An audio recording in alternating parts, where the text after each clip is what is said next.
नमस्कार, आपके साथ मैं हूं दृष्टि शर्मा और आप देख रहे हैं आपका अपना चैनल भिवानी हलचल। आइए सबसे पहले एक नजर आज की हेडलाइंस पर। लोहारू के राजकीय प्राथमिक विद्यालय ढाणी गंगा बिशन को देश भर में मिला प्रथम स्थान टोबैको फ्री एजुकेशन में। बावड़ी गेट क्षेत्र में कचरे के ढेर में ब्लास्ट के साथ लगी आग। सामान्य अस्पताल में सिविल सर्जन डॉक्टर रघुवीर सांडिल्य ने किया औचक निरीक्षण। एकादशी को दान पुण्य का होता है विशेष महत्व, कहा महंत युगल किशोर ने। 12 दिसंबर को भारत बंद व अनिश्चित हड़ताल का बड़ा फैसला। सरकार की नई अधिसूचना के खिलाफ भड़के किसान, प्रदेश व्यापी आंदोलन की चेतावनी। और अब खबरें विस्तार से। गांव लोहारू के राजकीय प्राथमिक विद्यालय ढाणी गंगा बिशन ने राष्ट्रीय स्तर के टोबैको फ्री स्कूल चैलेंज में प्राइमरी वर्ग में देश भर में प्रथम स्थान प्राप्त किया है। वहीं बवानीखेड़ा के VSSGS PM Shri GGSSS school को सांत्वना पुरस्कार के लिए चुना गया है। जिला शिक्षा अधिकारी निर्मल दहिया ने इसे सरकारी स्कूलों की बड़ी उपलब्धि बताया। इस उपलब्धि के लिए 29 मई को नई दिल्ली के डॉक्टर अंबेडकर इंटरनेशनल सेंटर में आयोजित राष्ट्रीय समारोह में विजेता स्कूलों को सम्मानित किया जाएगा। भारत सरकार द्वारा चलाए गए राष्ट्रीय स्तर के टोबैको फ्री एजुकेशनल इंस्टीट्यूशंस यानी tobacco free school challenge towards a tobacco free generation कार्यक्रम के तहत हरियाणा के स्कूलों ने देश भर में उत्कृष्ट प्रदर्शन किया है। लोहारू के राजकीय प्राथमिक विद्यालय ढाणी गंगा बिशन को देश भर में प्रथम स्थान मिला है। वहीं बवानीखेड़ा स्थित VSSGS PM Shri GGSSS school को इस चुनौती में सांत्वना पुरस्कार से चुना गया। जिला, राज्य और राष्ट्रीय स्तर पर कई चरणों में कड़ी मूल्यांकन प्रक्रिया से गुजरने के बाद हरियाणा के 4 स्कूलों को विजेता और सांत्वना पुरस्कार के लिए चुना गया है। इस शानदार और अभूतपूर्व उपलब्धि पर जिला शिक्षा अधिकारी डॉक्टर निर्मल दहिया ने इंचार्ज लीलाराम, अन्य अध्यापकों, स्कूल प्रबंधन समिति और ढाणी गंगा बिशन के समस्त ग्रामीणों को हार्दिक शुभकामनाएं दी। उन्होंने कहा कि हमारे शिक्षकों और बच्चों की कड़ी मेहनत ने पूरे हरियाणा का नाम राष्ट्रीय पटल पर चमका दिया है। उन्होंने बताया कि कैथल जिले के राजकीय वरिष्ठ माध्यमिक विद्यालय गुहाना और मेवात जिले के GMSSS तावड़ू स्कूल को भी उत्कृष्ट प्रयासों के लिए राष्ट्रीय स्तर पर सांत्वना पुरस्कार से नवाजा गया है। हरियाणा के इन सभी स्कूल्स में तंबाकू मुक्त पीढ़ी तैयार करने की दिशा में सराहनीय कार्य किया गया है। इस गौरवशाली उपलब्धि के उपलक्ष्य में 29 मई 2026 को दिल्ली के डॉक्टर अंबेडकर इंटरनेशनल सेंटर में एक राष्ट्रीय स्तर के सम्मान समारोह का आयोजन किया जा रहा है, जिसमें इन सभी विजेता स्कूल्स को सम्मानित किया जाएगा। ये बहुत हर्ष का और विशेष रूप से भिवानी के लिए खुशी का विषय है कि जो टोबैको फ्री मुहिम चलाई जा रही है उसमें विद्यालयों के परिसर के बारे में विभिन्न जो है निर्णयों के आधार पर कुछ कंपोनेंट्स रखे गए थे जो है राष्ट्रीय सरकार के द्वारा। उन्होंने राष्ट्रीय स्तर पर जो है इसका अध्ययन किया और फिर जो परिणाम आया उसमें राजकीय प्राथमिक पाठशाला जो है खेड़ी गंगा बिशन जो है वो प्रथम स्थान पर है और हमारा PM श्री GGSSS बवानीखेड़ा इनको सांत्वना पुरस्कार मिला है। तो ये जो है परिणाम हमारे लिए न केवल हर्ष का विषय है बल्कि एक मोटो के रूप में कार्य करेंगे और इससे अन्य विद्यालय भी प्रभावित होंगे सकारात्मक रूप से कि जब इनका स्थान आ सकता है अच्छे कार्य करने के उपरांत, तो शेष विद्यालय के जो स्टाफ सदस्य हैं मुख्य रूप से जो उनके प्रभारी हैं वो प्रयास करेंगे कि अपने जो है विद्यालय के पर्यावरण को अच्छा बनाने के लिए अपने स्टाफ और बच्चों को सकारात्मक रूप से एक विशेष संदेश देते हुए कि हम जब अच्छा कार्य करते हैं तो न केवल अपने लिए अच्छा होता है बल्कि शेष दुनिया भी उसको सराहती है। और ये राष्ट्रीय स्तर पर प्रथम स्थान आना और सांत्वना पुरस्कार आना ये सभी के लिए गर्व का विषय है। ये मानव प्रवृत्ति है कि वो सकारात्मक के साथ साथ कभी कभी शिक्षा के अभाव में नकारात्मक कार्य भी करने लग जाते हैं। लेकिन नकारात्मक कार्य करने के बाद जब समाज सारा उठ खड़ा होता है उनके विरुद्ध अभियान चलाने में, तो सकारात्मक कार्य हमारे सामने आते हैं। इसी तरह टबैको फ्री अभियान जो चल रहा है उसमें विद्यालयों को भी इस मुहिम से जोड़ा गया है। सरकार के इस जुड़ाव को मैं बहुत ही सकारात्मक मानती हूँ, क्योंकि बढ़ते हुए बच्चों के मन में यदि कुछ अच्छी बातें बिठाई जाएं तो वो संस्कार स्वरूप ले लेती हैं और पूरे जीवन भर बच्चों को सकारात्मक रूप से इसे प्रेरित करते हैं। बावड़ी गेट क्षेत्र में एक खाली प्लॉट में पड़े कूड़े के ढेर में अचानक आग लग गई, जिसकी जानकारी तुरंत दमकल विभाग को दी गई। फायर ऑपरेटर जोगेंद्र ने बताया कि सूचना मिलते ही दमकल विभाग की टीम मौके पर पहुंची और आग पर काबू पा लिया गया। इस हादसे में किसी प्रकार की जान माल की हानि नहीं हुई। बावड़ी गेट क्षेत्र के पोश इलाके में एक खाली पड़े प्लॉट में कूड़े का ढेर लगा हुआ था, जिसमें अचानक आग लग गई। कूड़े के ढेर में आग लगने से ब्लास्ट भी हुआ। देखते ही देखते क्षेत्र में धुएं का गुब्बार बन गया। आग की लपटें जब तक बिजली की तारों को छू पाती तब तक दमकल की गाड़ियों ने मौके पर पहुंचकर आग पर काबू पा लिया। क्षेत्रवासी सुनील ने बताया कि जहां प्लॉट में आग लगी थी वहां से बिजली की तारें भी गुजर रही हैं और आसपास के क्षेत्रों में घर, दुकान व शोरूम भी हैं। यदि दमकल की गाड़ी मौके पर नहीं पहुंचती तो बड़ा हादसा हो सकता था, लेकिन जल्द ही आग पर काबू पा लिया गया। वहीं फायर ऑपरेटर जोगेंद्र ने बताया कि खाली पड़ी प्लॉट में ब्लास्ट के साथ ध्वनियां आ रही थी, लेकिन सही समय पर पहुंचने के कारण आग पर काबू पा लिया गया और कोई नुकसान नहीं हो पाया। मैं फायर ऑपरेटर हूँ भिवाड़ी दमकल केंद्र से। हमको आग की सूचना मिली, खाली प्लॉट में आग है। हमने 1 से 1.5 मिनट के अंदर आग पर आगे काबू पा लिया। आग से कोई ज़्यादा नुकसान तो हुआ नहीं। ऊपर वायर थी उसको बच चुकी है, आसपास बिल्डिंग भी थी, दुकानें भी थी। आग से ज़्यादा वो तो हुआ नहीं और अब आग काबू में है, बुझ चुकी है। अगर बात करें तो दफ्तर में आगे कितनी गाड़ी तो कितने सूचना मिलने से सेकंडों में गाड़ी निकाल देते हैं। 1 मिनट के अंदर अंदर गाड़ी निकल सकती है। मेरा नाम सुनील है और यहाँ बरोबर में प्लाट में जिसके हम यहाँ रहते हैं पड़ोस में इनके हमारी बिल्डिंग है। और यहाँ पर बरोबर वाले प्लाट में जो पीछे बस्ती में कुछ कबाड़ का काम करते हैं लोग और वो अपना तार वगैरह जलाते हैं, जिसकी वजह से यहाँ कचरा पड़ा रहता है, उसमें आग लग जाती है। अब ये मौके पर फायर ब्रिगेड की गाड़ी आई है और इसने आग पर काबू पाया है, जिससे हमारे खतरा लगा रहता है। 24 घंटे की बिजली की तार वगैरह गई हुई है, यहाँ से कुछ नुकसान ना हो जाए, कोई बिल्डिंग में नुकसान ना हो जाए। तो इसमें ब्लास्ट भी हो रहे थे। हाँ, इसमें कुछ हो सकता है कि कबाड़ की कोई आइटम थी, कोई केमिकल्स की बोतल या दवाइयों की बोतल्स वगैरह। चौधरी बंसी लाल सामान्य अस्पताल में मरीजों को बेहतर स्वास्थ्य सुविधाएं देने के लिए स्वास्थ्य विभाग लगातार प्रयास कर रहा है। इसी कड़ी में सिविल सर्जन डॉक्टर रघुवीर शांडिल्य ने अस्पताल में लगे वाटर कूलर और परिसर में तैयार किए जा रहे महिला क्लिनिक का निरीक्षण किया। निरीक्षण के दौरान उन्होंने अधिकारियों को जरूरी दिशा निर्देश भी दिए। सिविल सर्जन डॉक्टर रघुवीर शांडिल्य ने बताया कि सामान्य अस्पताल में निरीक्षण और मॉनिटरिंग के लिए अधिकारियों की एक विशेष टीम का गठन किया गया। यह टीम अस्पताल में आने वाले मरीजों की समस्याओं पर लगातार नजर रखेगी और उनका समाधान सुनिश्चित करेगी। उन्होंने कहा कि चाहे पानी की समस्या हो, डॉक्टर्स की ड्यूटी पर अनुपस्थित रहने का मामला हो या फिर किसी अन्य सुविधा से जुड़ी शिकायत, टीम हर मुद्दे पर कार्यवाही करेगी। सिविल सर्जन ने बताया कि अस्पताल में 18 वाटर कूलर लगे हुए हैं, जिनकी कार्य प्रणाली और फिल्टर सिस्टम की जांच की गई। जांच के दौरान 3 वाटर कूलर्स में कमियां पाई गई।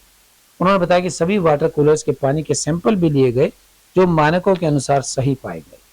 डॉक्टर रघुवीर शांडिल्य ने बताया कि मुख्यमंत्री नायब सिंह सैनी की घोषणा के तहत स्वस्थ नारी सशक्त परिवार अभियान के अंतर्गत बनाए जा रहे महिला क्लिनिक का भी निरीक्षण किया गया। सरकार का उद्देश्य महिलाओं को एक ही छत के नीचे सभी स्वास्थ्य सुविधाएं उपलब्ध करवाना है, ताकि उन्हें अलग अलग विभागों में भटकना न पड़े। हाई वोल्टेज ट्रांसमिशन लाइनों के मुआवजे को लेकर हरियाणा सरकार की नई नीति के खिलाफ प्रदेश के किसानों ने मोर्चा खोल दिया है। किसानों ने इस नीति को पूरी तरह से किसान विरोधी, असंवैधानिक और कॉरपोरेट घरानों को फायदा पहुंचाने वाला बताया। उनका कहना है कि 29 अप्रैल 2026 की अधिसूचना मनमानी और अन्यायपूर्ण है, जिसमें भूमि मालिकों की भागीदारी को खत्म कर दिया गया है। किसानों ने नई नीति को रद्द करने और पुरानी किसान हितैषी नीति बहाल करने की मांग की। हरियाणा सरकार द्वारा ट्रांसमिशन लाइंस हेतु राइट ऑफ वे मुआवजे से संबंधित 29 अप्रैल 2026 को जारी की गई नई अधिसूचना के खिलाफ प्रदेश के किसानों ने मोर्चा खोल दिया है। किसानों ने इस नीति को पूरी तरह से किसान विरोधी बताया। उन्होंने इस संबंध में शहर में प्रदर्शन करते हुए मुख्यमंत्री के नाम उपायुक्त को ज्ञापन सौंपकर तत्काल सुधारात्मक कार्यवाही और नीति को वापस लेने की मांग की। उन्होंने बताया कि यह नीति किसानों के अधिकारों, हितों और उनकी सहभागिता को पूरी तरह कुचलने का काम कर रही है। ऐसा प्रतीत होता है कि सरकार ने यह नीति केवल पावर ग्रिड, HVPNL और निजी ट्रांसमिशन कंपनियों को नाजायज लाभ पहुंचाने के लिए बनाई है। ज्ञापन के माध्यम से मांग की गई कि हरियाणा सरकार की 29 अप्रैल 2026 की विवादित अधिसूचना को तत्काल रूप से रद्द किया जाए। वहीं 21 मार्च 2025 की पूर्व किसान हितैषी नीति को पुनः लागू किया जाए। बाकी आज जो साथी हो जुप्पा से लेके बडेसरा तक एक हाई टेंशन लाइन गुजरनी है, वो सभी किसान हैं जुप्पा से लेके बडेसरा तक के जिनके खेतों से गुजरनी है। समस्या क्या है कि भारत सरकार ने एक पॉलिसी लागू करी हाई टेंशन लाइन पे जमीनों के मुआवजे के लिए। उसमें 3 वेलवर नियुक्त होते थे, एक पावर ग्रिड का, एक प्रशासन का, एक किसान का। जो पुरानी मुआवजा नीति थी उसमें 2 लिफाफे खोले जाते थे, एक किसान का और एक पावर ग्रिड का। और जो तीसरा वेलवर नियुक्त होता था, जब उन दोनों के बीच के रेटों पे सहमति नहीं बनती थी, उसके बाद तीसरा वेलवर नियुक्त होता था। और तीसरे वेलवर से 10-20% तक बढ़ा के या जो अप 2 रेट उनको जोड़ के मतलब मुआवजा देने की नीति थी, उसको इन्होंने रद्दी की टोकरी में फेंक दिया।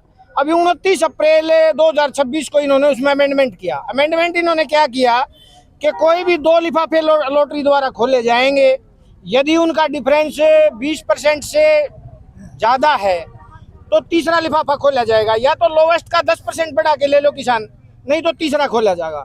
और जब तीनों लिफाफे खुल जाएंगे, उस स्थिति में जो लोवेस्ट 2 रेट होंगे उनको जोड़ के उसका आधा करके रेट मान लिया जाएगा। उसमें क्या हुआ, जैसे किसान का वेलवर था जिन्हें वास्तविक, कई जगह तो वास्तविक मूल्य ही नहीं लगाया, पावर ग्रिड ने वेलवरों के साथ सेटिंग कर ली, लेकिन कोई आज़ाद वेलवर था जो इनके दबाव में नहीं आया, जैसे हमारा 6 गाँव का था, उन्होंने निष्पक्ष वैल्यू लगाई।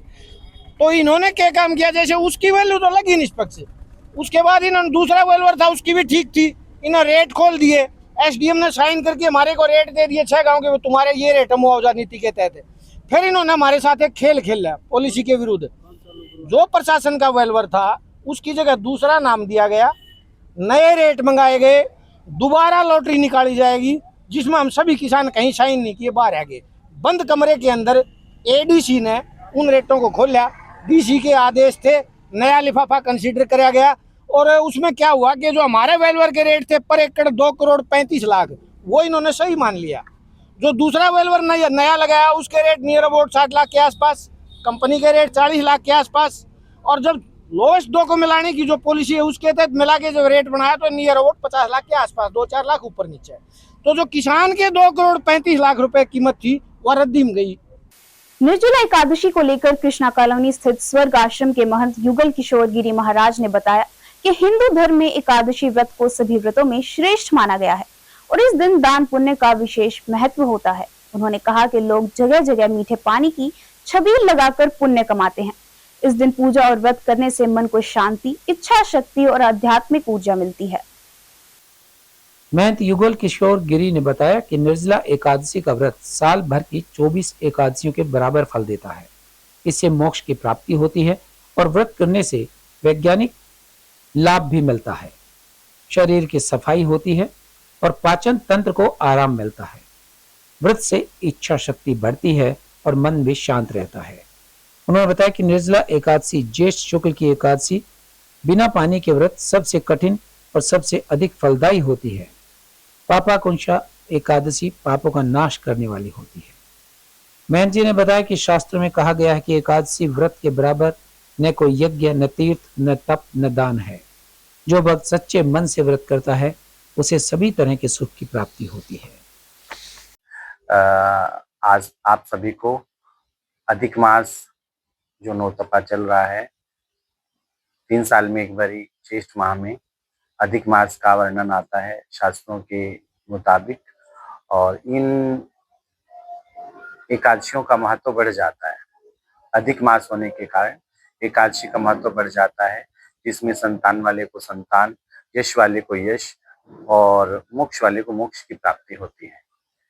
ये जो एकादशी है स्मार्त और वैष्णव दो प्रकार से होती है। स्मार्त जो गृहस्थ लोग रखते हैं, वैष्णव जो साधु संत और वैष्णव लोग रखते हैं, जिसमें आज और कल एकादशी रहेगी और एक एकादशी आने के पश्चात साल भर की निर्जला एकादशी रहेगी और उस एकादशी को निर्जल रह करके हमें एकादशी का व्रत करना होता है। और एकादशी का महत्व ही होता है 15 दिन में एक बार आने वाली कृष्ण पक्ष में और शुक्ल पक्ष में एकादशी जो आती है उसका महत्व बढ़ जाता है। इसमें भजन और भगवान का तप और जप साधना बड़ा लाभ देती है और वास्तविकता तो यही है कि इस ज्येष्ठ मास में किया गया तप और दान आपको श्रेय देता है और लाभ देता है। अखिल भारतीय राज्य सरकारी कर्मचारी महासंघ और सर्व कर्मचारी संघ हरियाणा के नेताओं ने पत्रकार वार्ता के दौरान सरकार के खिलाफ जोरदार हुंकार भरी। कर्मचारियों की लंबित मांगों, बढ़ती महंगाई और डीजल पेट्रोल के लगातार बढ़ते दामों को लेकर नेताओं ने आंदोलन का ऐलान किया। नेताओं ने कहा कि यदि सरकार ने कर्मचारियों की मांगों को जल्द पूरा नहीं किया तो 12 दिसंबर को दिल्ली के रामलीला मैदान में विशाल प्रदर्शन किया जाएगा। कहा कि सरकार कर्मचारियों और आम जनता की समस्याओं की लगातार अनदेखी कर रही है, जिससे कर्मचारियों में भारी रोष है। अखिल भारतीय राज्य सरकारी कर्मचारी महासंघ एवं सर्व कर्मचारी संघ हरियाणा के नेताओं ने कहा कि लगातार बढ़ रहे डीजल पेट्रोल के दामों और महंगाई ने आम जनता व कर्मचारियों की कमर तोड़ दी है। कर्मचारियों की आर्थिक स्थिति लगातार कमजोर हो रही है, जबकि सरकार उनकी मांगों को अनदेखा कर रही है। कर्मचारी नेताओं ने घोषणा की कि 30 जून से प्रदेश के अनेक स्थानों पर आंदोलन शुरू किए जाएंगे। उन्होंने सरकार से कर्मचारियों की मांगों को गंभीरता से लेने और जल्द ही समाधान करने की अपील की। नेताओं ने कहा कि यदि समय रहते मांगे पूरी नहीं हुई तो आंदोलन को और तेज कर दिया जाएगा। वहीं नेताओं ने चेतावनी दी कि यदि सरकार ने कर्मचारियों की समस्याओं का समाधान नहीं किया तो 12 दिसंबर को दिल्ली के रामलीला मैदान में विशाल प्रदर्शन किया जाएगा। विभाग ही समझो आप, पब्लिक सेक्टर अंडरटेकिंग, सार्वजनिक क्षेत्र के उपक्रम और सरकारी विभाग। उपक्रम तो ये है, बैंक है, डिफेंस है, रेलवे है, ये सारे नवरत्न जिसको हम बोलते हैं, ये और प्लस सरकारी विभाग। हम इसको किसी भी कीमत पर, ये जो इनको बेचना चाहते हैं, निजी हाथों में सौंपना चाहते हैं, उसको किसी कीमत पर बर्दाश्त नहीं करेंगे। एक बात तो ये होगी। दूसरा, जो 1 करोड़ पोस्ट खाली पड़ी हैं पूरे देश में, उन सबको पक्की भर्ती से भरो। ये मांग हम क्यों करें? हमारी नौकरी बढ़िया चल रही है। हम ये कर रहे हैं कि एक एक कर्मचारी के ऊपर 3-3 का भार बढ़ रहा है। वो सेटिस्फैक्टरी जो सर्विस देनी होती है वो दे ही नहीं पा रहे। बेरोजगार को रोजगार मिलेगा और जनता को बेटर सर्विसेज मिलेंगी, इसलिए इन पोस्टों को भरा जाए। तीसरा, जो ये कॉन्ट्रैक्ट के एम्प्लॉइज हैं, ठेका कर्मचारी, अब सुप्रीम कोर्ट ने भी कह दिया, हाई कोर्ट ने भी कह दिया, तो पूरे देश में जो 50 लाख से ज़्यादा कॉन्ट्रैक्ट पे एम्प्लॉइज हैं, उनको पक्का करने की सरकार पॉलिसी बनाए और इनको सबका पक्का करो। ये बात हम इसमें बोल रहे हैं। ये जो बिजली संशोधन बिल आ रहा है भाई नेक्स्ट पार्लियामेंट सेशन में, जिसका बिजली का निजीकरण हो जाएगा, इस पर रोक लगे, इस पर हम बात कर रहे हैं। 8वां पे कमीशन की जो सिफारिश है, जो हो रहा है, उसमें संशोधन हो और कॉन्ट्रैक्ट एम्प्लॉइज की इश्यूज को भी वो उठाए। 18 महीने का जो महंगाई भत्ता और महंगाई राहत रोकी हुई है, उसको सरकार बहाल करे कि 80 साल में 20% बेसिक पेंशन बढ़ोतरी करने के बजाय 65, 70, 75, 80 में 5-5 की बढ़ोतरी ये करी जाए। जो पेट्रोल डीजल के रेट बढ़े हैं, इसमें मैं एक ही बात कह रहा हूँ कि जब इंटरनेशनल मार्केट में कच्चे तेल की कीमतें नीचे आ गई थी तो रिलायंस को करोड़ों रुपए कमाया, हमारी तेल कंपनी ने करोड़ों रुपए कमाया। अब अगर कुछ बढ़ रही हैं तो जो पहले पैसा कमा रहा है, सरकार उससे मीट आउट करे ना। आज महंगाई की मार वैसे ही पड़ रही है, तो इसलिए ये जो महंगाई, पेट्रोल डीजल एलपीजी की जो रेट बढ़े हैं, वो फौरी तौर से उसको वापस हो। और 4 लेबर कोड, ये मजदूरों की गुलामी का दस्तावेज है, ये वापस होने चाहिए। और अब जाने से पहले एक नजर आज की हेडलाइंस पर। लोहारू के राजकीय प्राथमिक विद्यालय ढाणी गंगा बिशन को देश भर में मिला प्रथम स्थान टोबैको फ्री एजुकेशन में। बावड़ी गेट क्षेत्र में कचरे के ढेर में ब्लास्ट के साथ लगी आग। सामान्य अस्पताल में सिविल सर्जन डॉक्टर रघुवीर सांडिल्य ने किया औचक निरीक्षण। एकादशी को दान पुण्य का होता है विशेष महत्व, कहा महंत युगल किशोर ने। 12 दिसंबर को भारत बंद व अनिश्चित हड़ताल का बड़ा फैसला। सरकार की नई अधिसूचना के खिलाफ भड़के किसान, प्रदेश व्यापी आंदोलन की चेतावनी। अब मुझे दीजिए इजाजत और देखते रहिए आपका अपना चैनल दीवानी हलचल।